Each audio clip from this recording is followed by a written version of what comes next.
You're listening to Healing Voices Project, where we share stories and the latest information from people who fight addiction every day. I'm Mike Torville, your host and author of Voices from the Fallen. Thank you for listening, for following, and most of all, for sharing with people you care about. Make your voice count too.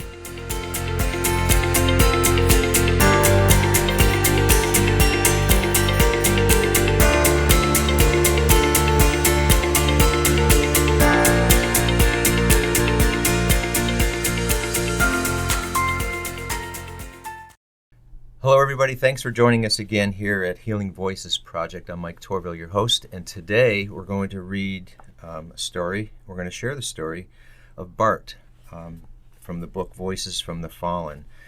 This chapter is called From Super Dad to Fugitive, and here's the story of Bart. An intelligent, ambitious 26-year-old man married a beautiful woman and had two adorable daughters. They moved into a beautiful and spacious home, and all the happiness and success in the world was in front of them. Friends and family abounded, while vacations, birthday parties, and sleepovers consumed the weekends and holidays. It was a Hallmark movie existence anyone would envy. Without warning, a malicious intruder came along and not only pierced the picture, but shredded the canvas into a million pieces. A man in his mid-30s, married for a second time, and bore a son shortly after. Professional achievement came with hard work, and it showed in the spacious, well-manicured home and new cars in the upscale cul-de-sac. The energetic young man worked long hours, but found time to coach his son's baseball team in the spring and summer and his basketball team in the winter. The family never sat still and thrived in the whirlwind of work, sports, and school activities. When no one seemed to notice, a venomous snake entered and poisoned the promise of this happy family. Living in the woods in a tattered tent, scrounging for food and water to survive, a middle-aged man was being hunted by the police. He was eventually caught and sent to jail.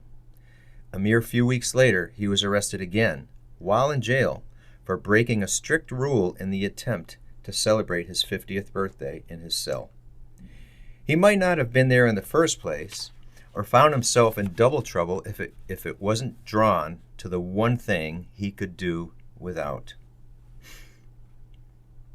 A 54-year-old, two-time ex-convict conspired to commit a murder with his gang member girlfriend, who was an admitted killer. And despite knowing this fact, he casually shrugged it off and planned to marry her and raise a child together anyway. They both shared another dangerous habit too, one that consumed virtually every waking hour. What could possibly go wrong? My name is Bart, and I was each of the people mentioned above. Reflecting on the turbulent life I've lived, one thing is clear. All the good things I had, my marriages, the promises, hopes, and dreams, all ended because of my alcohol addiction. All the legal trouble, damaged relationships, and pain I've caused began with my alcohol abuse. For the rest of my life, I will live with unanswered questions that plague me every day. If I could only go back and start over, what could I have done differently? And 1,000 more what-ifs to stack on. I could choose to dwell in the past, remain there, and allow it to take me into an unhealthy existence, a bleak future, and most likely an early, lonely death. I am attached to my past, but I won't let it define who I am now. Instead, I have resolved, thanks to God, family, friends, and support groups, to begin a new life and do all I can to help others overcome their struggles with alcohol. And for that reason, my story is being told, not for entertainment purposes, but to show the ruinous effect of alcohol abuse can have on an individual, their families, and friends. I left a wake of destruction behind me, fracturing not one but two families and causing permanent damage to people I loved. My early childhood was a normal one until my mom and dad divorced when I was 15 years old. I had witnessed abusive behavior from my dad. After the divorce, I remained with my mom and grew into adulthood, determined not to be like my father. How well I learned from this example was about to be revealed. In my adolescence, I was not a religious person. I thought little about it, frankly, as I had no reason to believe or disbelieve in God. I didn't care either way. I was my own commander, made my own decisions, and set my own destiny. When I was 20, a single event changed how I felt about God and altered my attitude about life and death.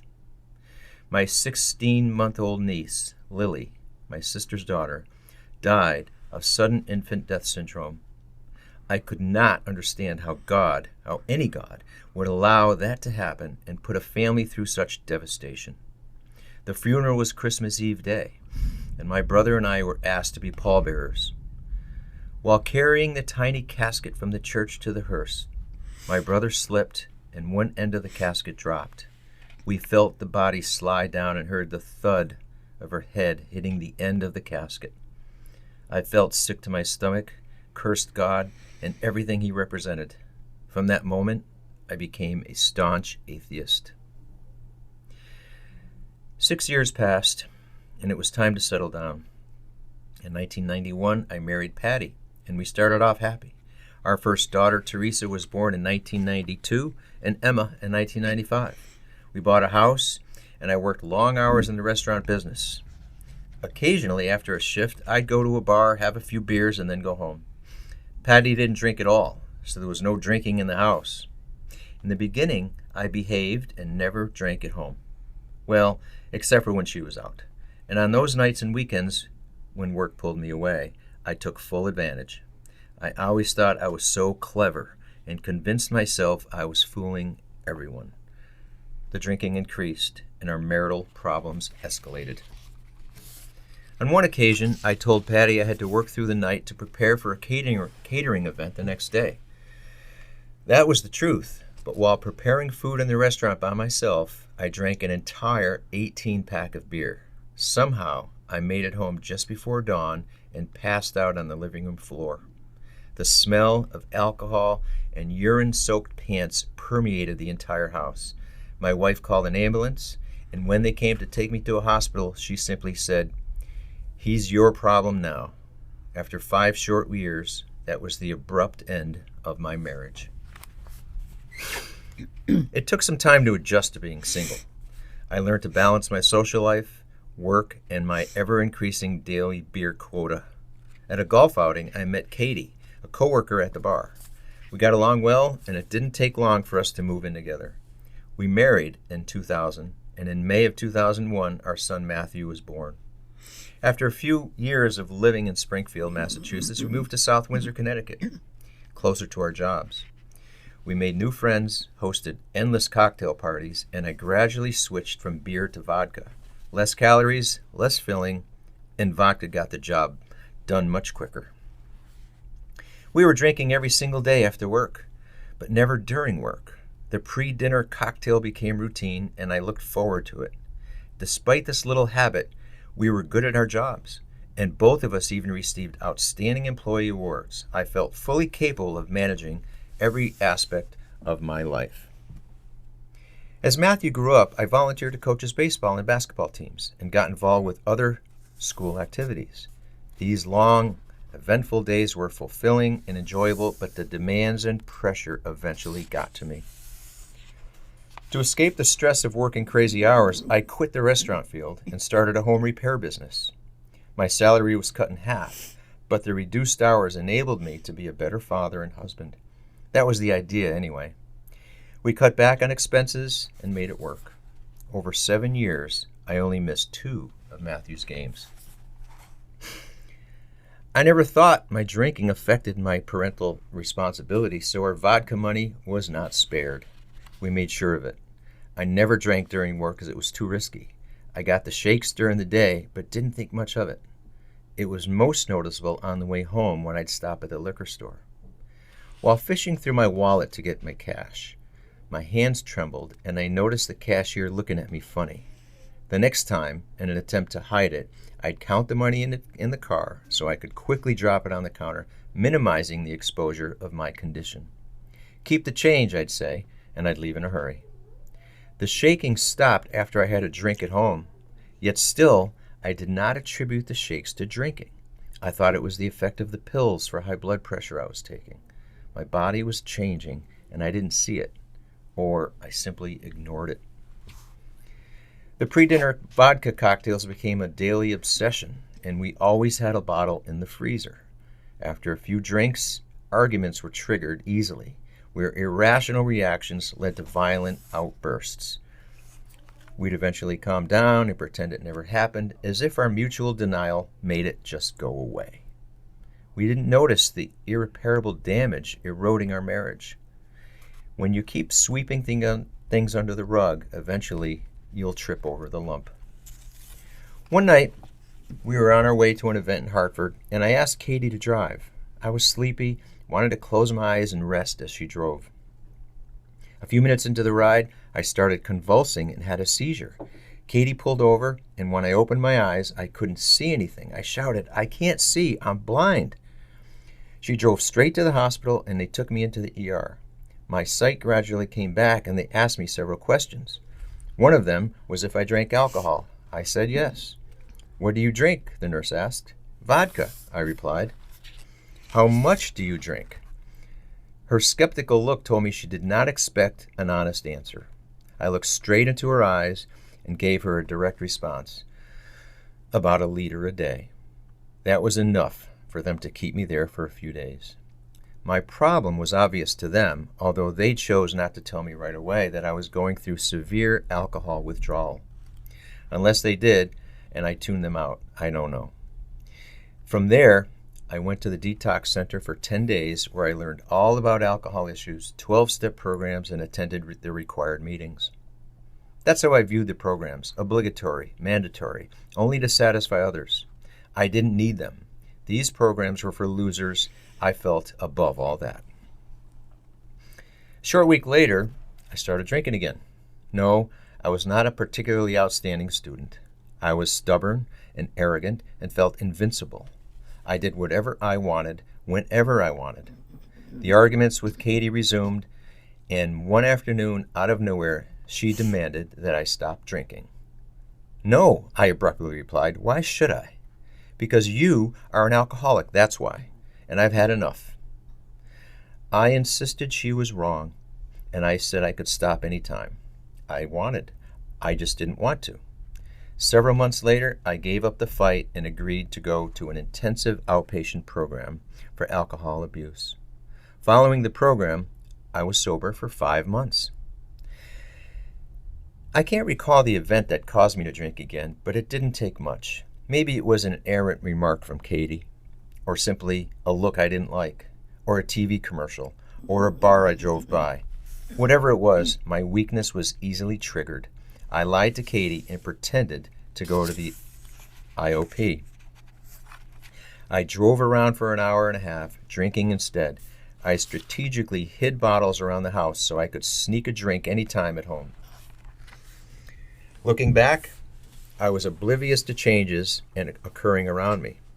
One of Matthew's friends asked me why my hands were shaking so much. I said it was my high blood pressure medicine, and I believed it too. The friends came over less often and then not at all. Matthew may have been embarrassed but said nothing. Katie backed off and went along to keep the peace. She even went back to drinking herself, and we resumed our afternoon cocktail routine. One day, I texted Katie asking her to pick up vodka on the way home. My phone beeped back instantly, and I thought, oh good, it'll save me a trip. I looked at the phone and saw the word no in caps. That was it. No other words. Just no. I didn't understand and was kind of pissed off. This was our routine, and she had the nerve to break it. Her terse answer was like a switch, and all hell broke loose afterward. I picked up the vodka and hastily poured myself a glass when I got home. Within minutes, a heated argument erupted, and I slammed the rolling pin onto the fridge. Katie promptly called the police. When they arrived, they asked if I was drinking. Yes, I said. So what? They took me out to the cruiser. I didn't resist, and they had me sit in the front seat without being handcuffed. At the station, they made me strip down for a routine search. Then they brought me to a hotel room instead of a cell, and I was left unsupervised. It was what they call a protective order. As long as I didn't have any firearms, weapons, or alcohol, I could be left alone. I returned home the next day, and to say the tension was high would be a gross understatement. For a while, I had suspected Katie of having an affair. In the middle of a shouting match, I accused her of it. I became enraged and lost my temper again. We fought, she called the police, and shortly after that, she filed a restraining order against me. I moved back in with my mom, and of course, started drinking again. Janet, Bart's mom. When Bart's sober, he's a thoughtful, intelligent, caring person. Drinking changes all of that. When he moved in, he seemed like a different person and refused to talk to me about what was happening. He wouldn't stop calling Matthew, but I wasn't surprised as his strong, stubborn streak runs in the family. I'd overhear shouting between him and Katie and knew he was going to get himself in trouble. There was nothing I could do or say to calm him down or change his behavior. He seemed angry at the world. I called a few times to talk to Matthew, and Katie threatened me, fueling my anger even more. She'd had enough and called the police, saying I violated the restraining order. That move put me in the Hartford jail, surrounded by hardened criminals whom I had no business being around.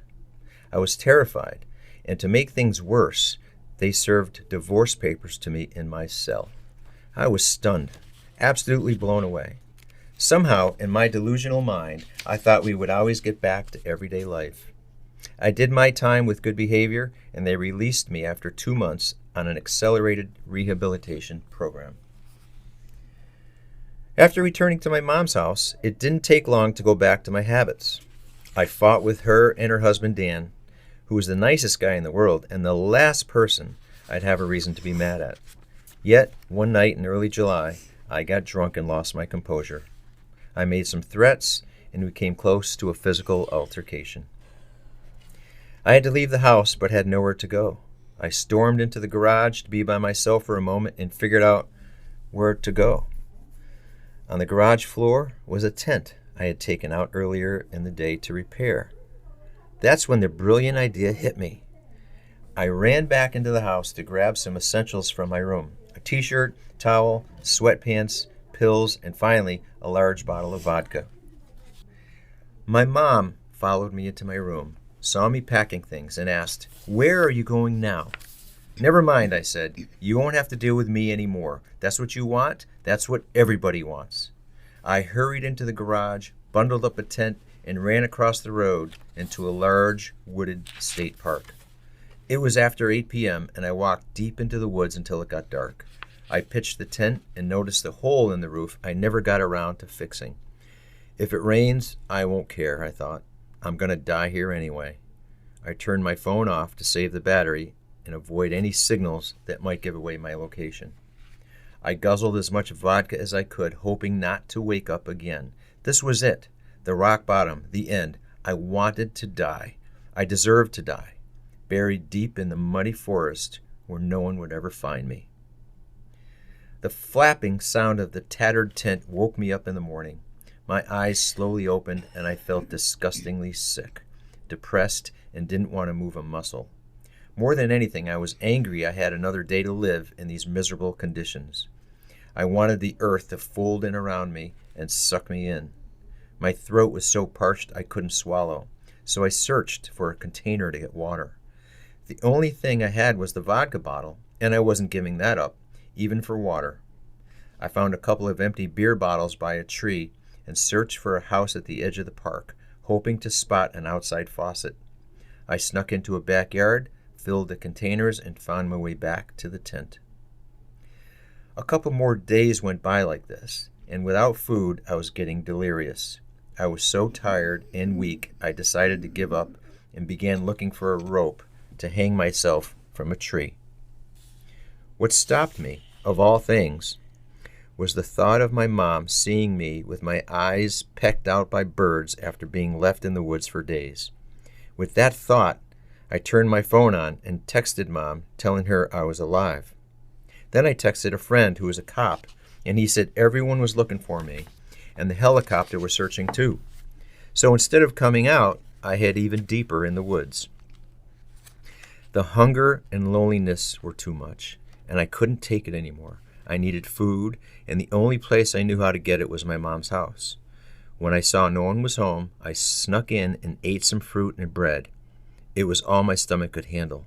Then I borrowed my mother's car and headed to Katie's house. I knew she was at work, so I thought I'd get more food and a few of my things. Upon arrival, I found she changed the locks, but I was determined to find my way in. I tried every door and window, but they were all locked. The garage was open, but not the door into the house. I saw my tool bag on the garage floor filled with some tools I'd left behind, including a 22-ounce framing hammer and a couple of Sawzall blades I used to cut drywall. I had often repurposed the blades and made drywall knives by making a wooden handle and taping it tightly to the other end of the blade. I was walking back towards the car and suddenly thought about the second-floor slider outside the bedroom. If I could only get up to the balcony, I thought, just maybe the slider will be open. I dragged the patio table below the deck to stand on, but it was too low. Then I stacked 2 chairs on top, balanced myself on the arms of the chair, and reached as far as I could, still a few feet short. I wasn't giving up yet, and desperately looked for a way to get up into the deck. Just then, I noticed a Verizon truck at a neighbor's house with a ladder on top. I swear it had my name on it. I walked into the truck, unhooked the clamps like I owned it, and carried the ladder to my backyard. Yes, my backyard. It still belonged to me. I took the tool bag up the ladder with me, just in case I needed to pry open the door. It didn't budge, so I put the hammer to good use. A few forceful whacks on the glass and the door exploded like a bomb. I reached through the opening, unlatched the lock, and slid the door open. I stepped over the glass, threw my tool bag on the bed, and saw the cat run away in fear. I grabbed some food and was about to leave when I impulsively looked for evidence of the affair that I knew Katie was having. I fully expected to find his clothes hanging in my closet. I rummaged through all the closets, drawers, cabinets, looking for clues.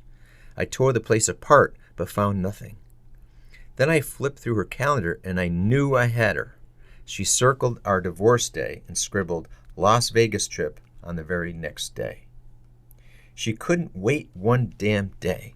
It appeared she was having a getaway trip with her new boyfriend. That had to be it. What now, I thought. Screw it. I'll confront her. I called her at work from her home phone.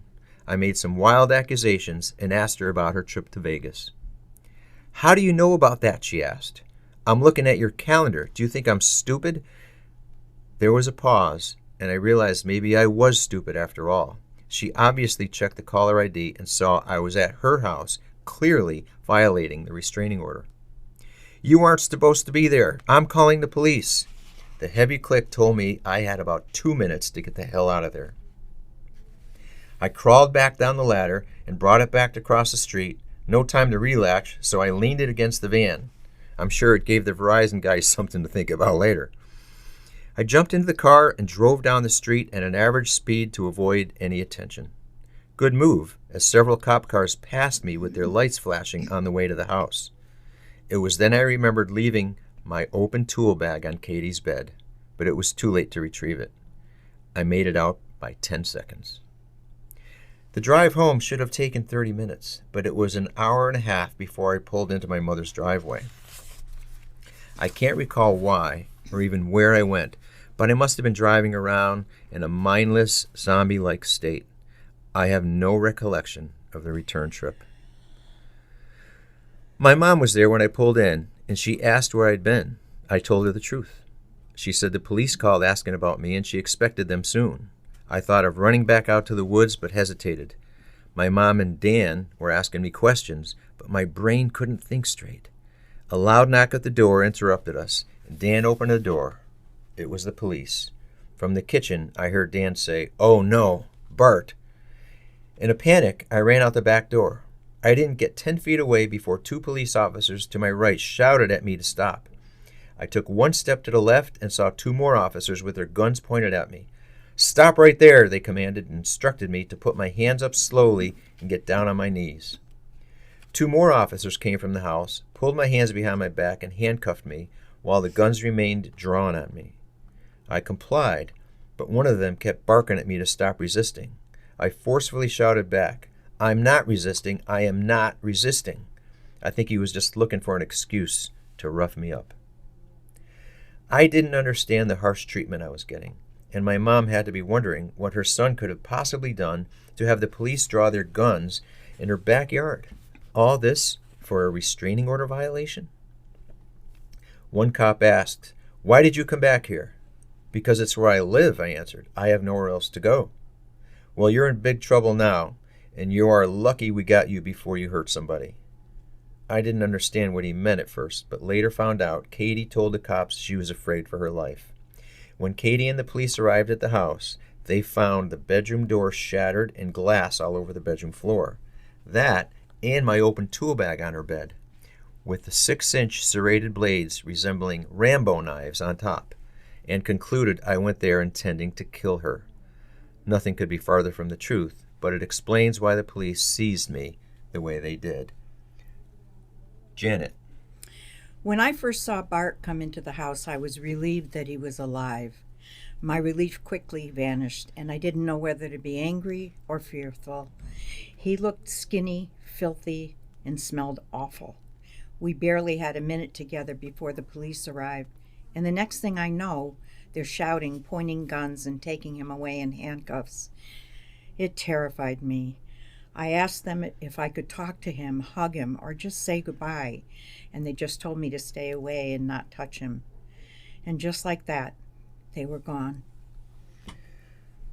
That little stunt landed me back in jail for 3 months.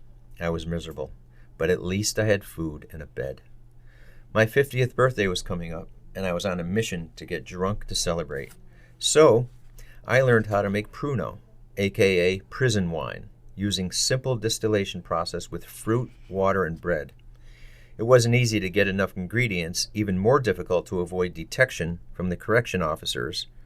I made a friend in the commissary who got me a few extra apples, and I traded other items for more fruit and Raisin Bran cereal. It worked best for the yeast ingredient. I'd take bites of an apple and spit the soggy, chewed-up pieces in a plastic commissary bag, empty peanut butter jar or shampoo bottle, and any tightly sealed container would work. Then I'd add some Raisin Bran or white bread, add some extra sugar, warm water, and seal it up. A few times a day it needed burping, and when the bloating stopped, the mixture was ready, usually after 3 to 5 days. Pretty gross, but when you're desperate, you're not fussy. Making Pruno is prohibited, and of course, I got caught. A random search was conducted, and they found all my containers, 12 of them, and confiscated everything. They promptly arrested me in jail, in my cell, on my 50th birthday. I found out later they gave my stuff away to people who ratted me out. They took me to a security room where a bunch of COs, including women, conducted a complete body search. There's nothing more humiliating than standing naked in front of a group of people while being inspected and probed. The video camera pointing at me made it that much better. I was sentenced to spend a few days in the hole, where the waist-high steel door meant you had to bend over to accept your food or talk to anyone. It was through the steel door a CO told me I was charged with possessing contraband. I argued there were no rules against having fruit juice in the cell. "All right," he said, "have it your way. We'll get you for conspiring to obtain contraband." He laughed and walked away. I had nothing left to say and just sat on the cement floor with my back against the wall. I've had better birthdays. Janet. I didn't understand what was going on with Bart and wasn't entirely sure why he was in jail. We hired a lawyer to get answers and made many trips to court. The jail visits were traumatizing, and I cried every time Dan and I left. I was afraid Bart would die in jail. He wasn't stable, and not a day would go by where I didn't think I'd get a call from the inevitable fatal news. The lawyer helped us get Bart out with the conditions he went through AISS, which is After Incarceration Support Services. If I stayed in jail another day, I might have killed someone or myself. I was willing to do anything to get out. From there, I gladly went to detox in Fall River for 10 days. I came home on a bus, sober and ready to start clean. I got a job at a restaurant, and things were moving slowly but steady. Janet. We made an appointment for Bart to see a licensed social worker, therapist, and he spent the night at Bay State Medical Center. From there, they sent him to Brookline, Massachusetts for a lockdown rehab. The therapist helped Bart get into Providence Hospital detox, and he came out sober. My husband Dan helped Bart get a job at a restaurant in South Hadley. He did well, but I was cautiously optimistic about Bart giving up drinking. All the countless times over the years prepared me for his next relapse. It wasn't a question of if, but when. Rebecca, licensed social work, therapist. Upon meeting Bart, I had to ask myself how this intelligent, gregarious, middle-aged guy ended up here with me instead of a private practice psychologist's office in the suburbs. Was his story embellished to impress me? Was he delusional? Was he having a manic episode with psychosis? This is when it becomes invaluable to have what we in the field call collaterals. People who can verify details and information to get a clearer picture of the person before us. Janet and Dan's input were invaluable to understanding Bart's story and initial treatment needs. Going through the After Incarceration Support Services program, they also required me to attend AA meetings. I met a woman named Carol there, and soon we became friendly. I ignored a basic rule of not going out with anyone in the same detox rehab program, but arrogantly thought I was smarter than most people and could handle anything that came my way. Rebecca. Bart now came to therapy excited by the wealth of information and insight he was gaining about addiction and himself. Like any of us, we rely on our strengths, which can be a double-edged sword. Bart's ability to socialize easily, connect with others, and assume leadership positions took over, and he started a Facebook page for recovering addicts. He also met a young woman, Carol, through AA, and they quickly became a couple. Bart was in the early glow of recovery, referred to as the pink cloud, where people feel that they have found solution and will never drink or use again. However, as evidenced by Bart's story, it frequently means other suggestions like holding off on getting involved in a romantic relationship for at least a year, or getting a sponsor and working the steps of recovery get overlooked. Bart was slowly taking back control, thinking he knew how to manage sobriety.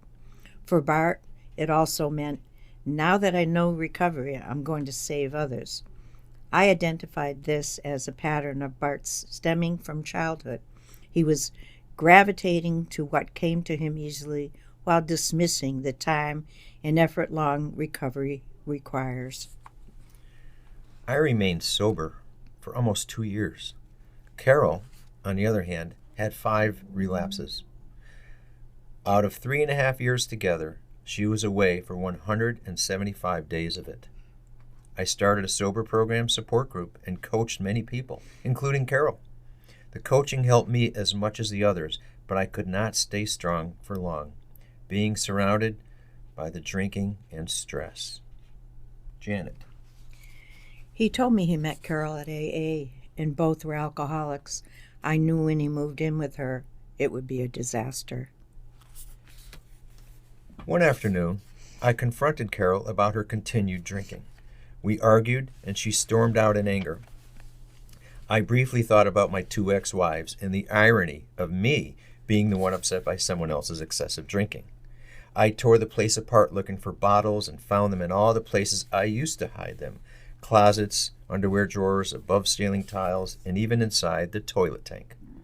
I found 30 bottles of all sizes and laid them out on the bed. I took a picture and sent it to her. I was angry, but that wasn't enough. So I had a better idea. I'll show her what it's like to see someone relapse, I said, out loud to no one there while reaching for the bottle of vodka. I sent a selfie video of me drinking large swills right from the bottle. See what it feels like? I shouted at the camera between gulps. Are you happy? I didn't care, even if it cost me my life. It was an intentional relapse, and maybe deep down, I was looking for a reason to start again. Well, I found one, and of course, blamed her for it.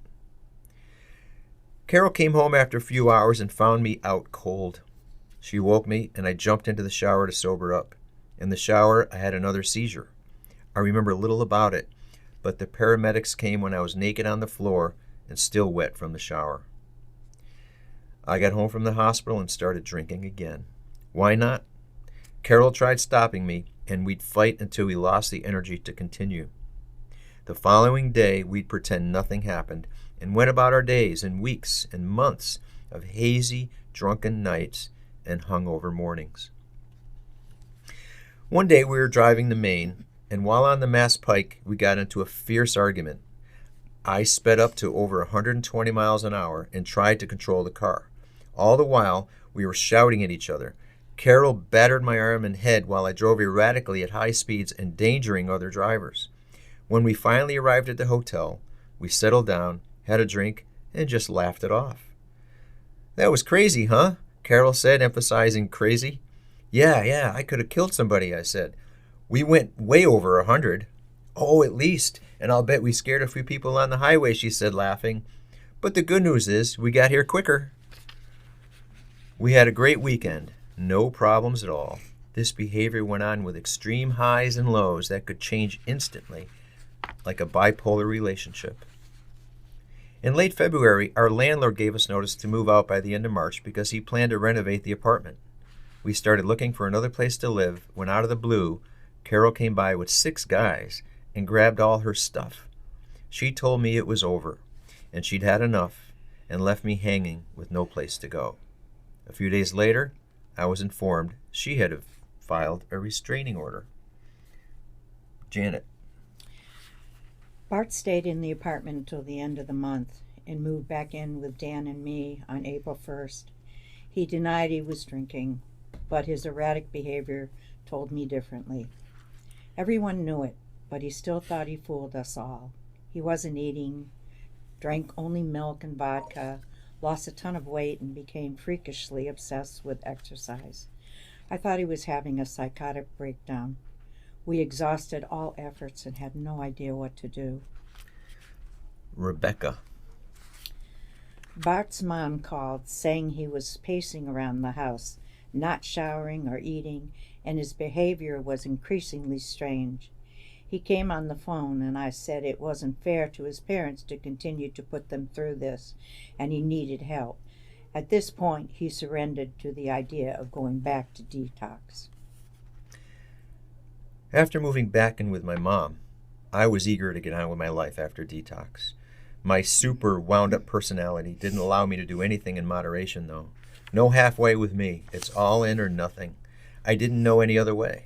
I'd become obsessed with anything I'd fix my mind to do, whether it was a relationship, drinking, or working out. I was on a mission to prove something, and I'd take it to the extreme. This was the same intensity I brought to my career success, but it came with a heavy price. It took me a long time to realize this personality trait did not serve me very well. A former coworker named Diane and I became reacquainted through Facebook. I had not seen Diane in over 20 years, but our online conversations quickly advanced to more personal topics. She confessed she wanted to have a child before it was too late and asked if I'd be willing to be a voluntary contributor.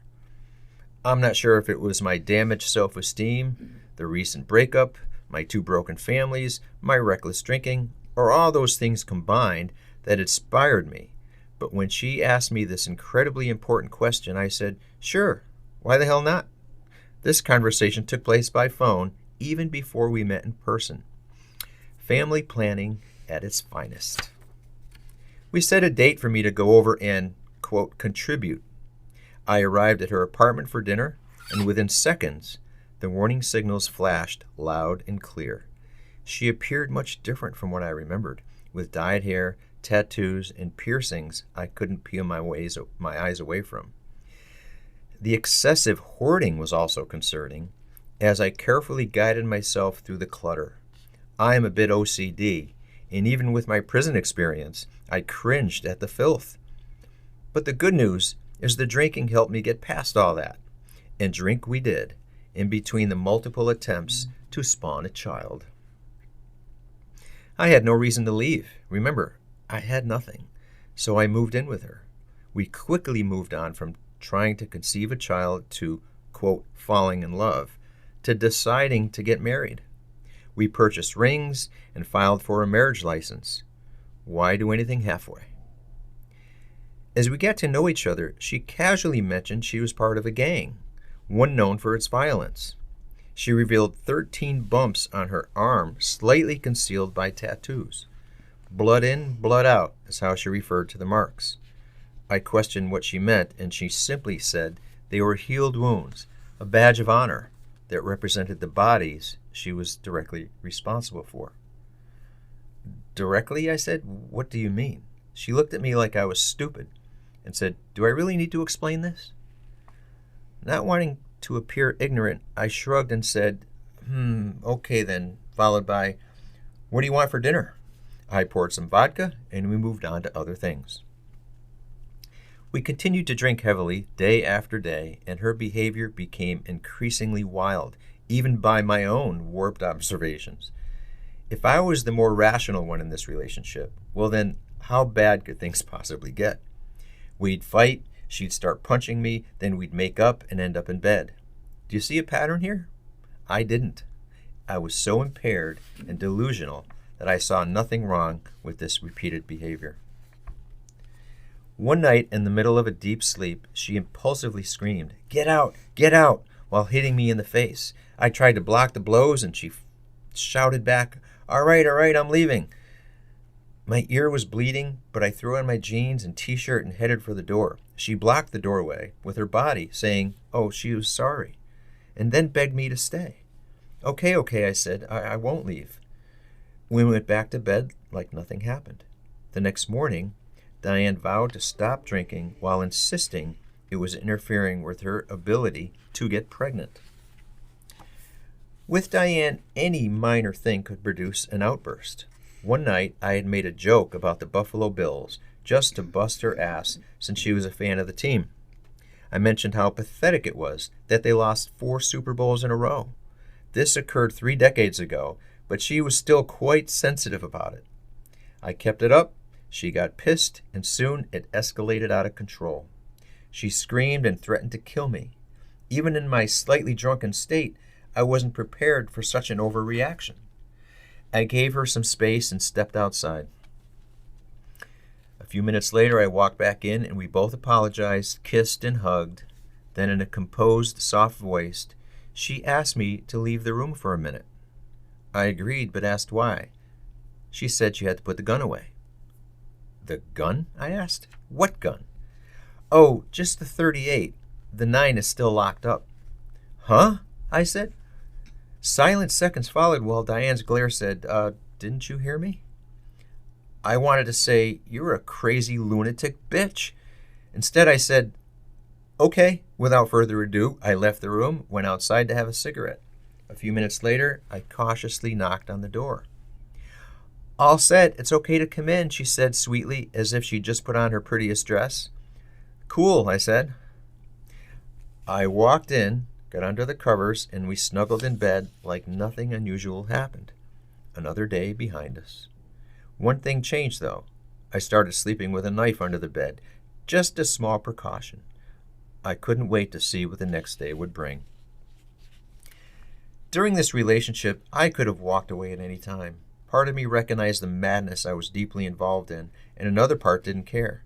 I was reduced to this crazy life by my own choices, but I accepted and allowed it because it was all I had. Nothing else and no one else mattered anyway. Although my previous relationship with Carol had been over for several months, one of her friends felt a lingering need to protect her from me and continued to harass me.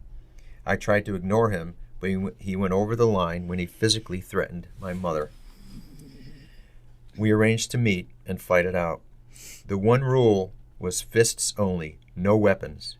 He said he'd bring someone just to make sure he didn't get ambushed, and I said I would too. Here I was, a 53-year-old ready to fight someone 30 years younger in a dark parking lot, and instead of being nervous, I was excited about it.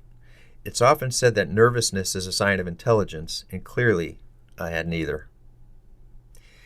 I told Diane where I was going, and she said she would come along. I'll watch her back, she said confidently. Whatever, suit yourself, I said. Let's go. When we were leaving the house, she still needed a few minutes to get ready. I primed myself by taking a few healthy swigs from the vodka bottle. She came out of her room with a bag and other items stuffed in her belt. Okay, I'm ready, she said. What's all this? I asked. She went through the inventory as calmly as reading a grocery list. First, I have a dog choke chain to take him down from behind and super glue to squirt in his eyes. Wait, I said. We agreed no weapons, just... She ignored me and continued. These shoes have razor blades in the toe, and this is a bottle of garden lye to pour in his mouth. And this... She paused, patted her hip to emphasize her point, and continued, this is a .38, just in case. She made me stop and think about this whole affair differently. So I grabbed the 10-inch knife from under the mattress. I concealed it under my shirt and the small of my back. So much for fists only. We arrived, prepared for war, and waited. He never showed up. Disappointed, we went back home, drank, and went to bed. We hadn't discussed the event for a few weeks until one night, while making dinner, out of the blue, she says, Hey, remember when we went to kill that boy? Yeah, I remember, I said, but I don't care about him anymore. Yeah, well, he wouldn't have made it out alive. Yeah, I know, I said. He's lucky. Another pull of vodka and another drunken night followed. It never came up again. We continued our routine of drinking, arguing, and fighting. Either one of us would spiral into a rage, lose usually over trivial matters, with even less importance than the Buffalo Bills. It was exhausting. The problems only got worse. I had a warrant out for my arrest for violating a restraining order against Carol.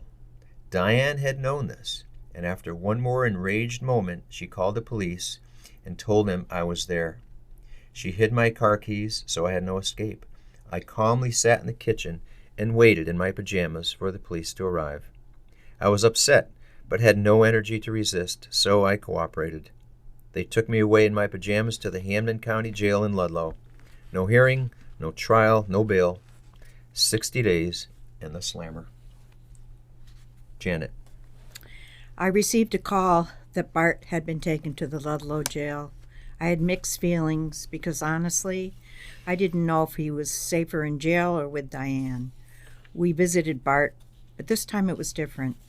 The facility was an upgrade from Hartford, slightly less stark and depressing, but it was still a jail. Bart appeared defeated, as if he was giving up. His ego, protective wall, and bulletproof attitude had broken him down, and he was an empty shell of himself. Somehow this change scared me more than anything.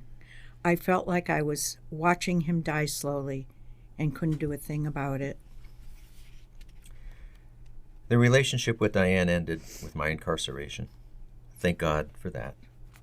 As I lay in my cell and stared at the ceiling, I reflected on what my life had become.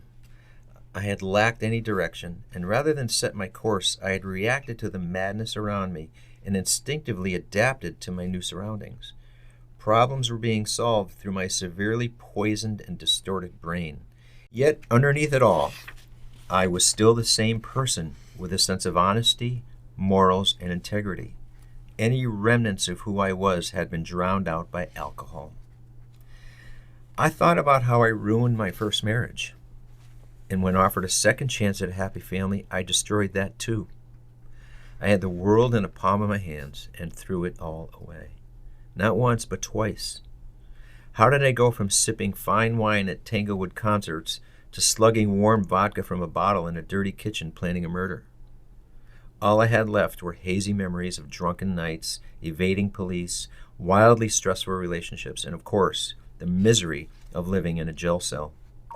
Darkness, sickness, despair, and loneliness were all I had to look forward to, and I only had myself to blame. I no longer recognized who I was and hated who I saw in the mirror. I had wasted my entire life, burned every relationship, and had nothing but self-inflicted wreckage to show for it. There were no second chances at my age, no do-overs, and with this depressing thought, an immense sadness weighed me down. I wondered, do I have anything left in me to change? Is it possible to salvage any part of my past I had destroyed? If so, I had choices to make, and my life depended on it. The following day, a fellow inmate approached me and asked if I would like to attend a Bible study meeting. I laughed and told him he was asking the wrong guy. "Why not come along?" he said. "It can't hurt." "Because I'm an atheist, that's why," I replied, hoping he would just go away. "Are you happy being an atheist?" he calmly persisted. "Yes. No, I'm not happy being anything." I rumbled, but it had nothing to do with that. It's just I couldn't articulate an answer as he forced me to think about something that I hadn't thought about for over 30 years. "You have more important things to do while sitting here?" he sarcastically interrupted. "No, I don't." He had me there. I reluctantly agreed to go. Now, I will admit, when I walked into Bible study, I tightened up and told myself I didn't need the Bible, no more than I needed detox, or rehab, or AA, or a counselor. I was powerful enough on my own. And yet, there I was in a jail again, right where my own selfish ego had led me. If my way was working out so well, why the hell was I here? I sat down, listened, and observed something happening in front of me. These were convicts living in miserable conditions, and I didn't see anger among them, but joy instead. I saw hope, not despair. The selfishness I had been accustomed to around me was absent and replaced with modesty, humility, and genuine care for each other. A wave of emotion overwhelmed me so much that I can't adequately describe it. For the first time in decades, I let my defenses down and allowed myself to surrender. I know it sounds like a cliche, but the Holy Spirit entered me, and I felt it. My new friend came over, put his hand on my shoulder, and he said, "Many of us had found Christ in jail." He asked if I'd like to pray with him, and we did. As if he knew, we prayed for forgiveness of our enemies and a complete surrender to the will of God. I continued to attend Bible study and attended church services in jail. My time in Hamden County jail lasted 60 days.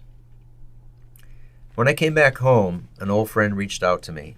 She knew my troubled history and current situation, and she asked if I'd like to visit her church. I asked a few questions and agreed to go. I told her I was saved in jail, confessed I had a long way to go, and wanted to learn more. While attending one of the services, I learned about Celebrate Recovery, a Christian program for people dealing with addiction. I liked what I heard, met with a few counselors and former addicts, and joined the program. It was the best decision I have ever made. The support I've had from the church, the counselors, and the new friends has been tremendous, and thanks to all of them, I am no longer living in darkness. I have a lot of work to do, but I am not looking back, only forward. Rebecca. I referred Bart to a family therapist to guide him through the potential loss of the relationship with his children. Bart believed if he saw his son Matthew, he could repair their relationship, but I encouraged him to resist the desire to force reconciliation.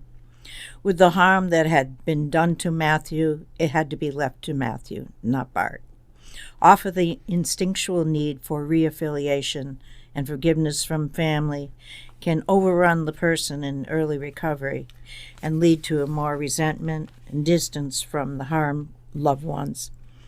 As is the case with Bart, his son did not want reconciliation. It's important to stress to the recovering person in this situation, and the story is not over.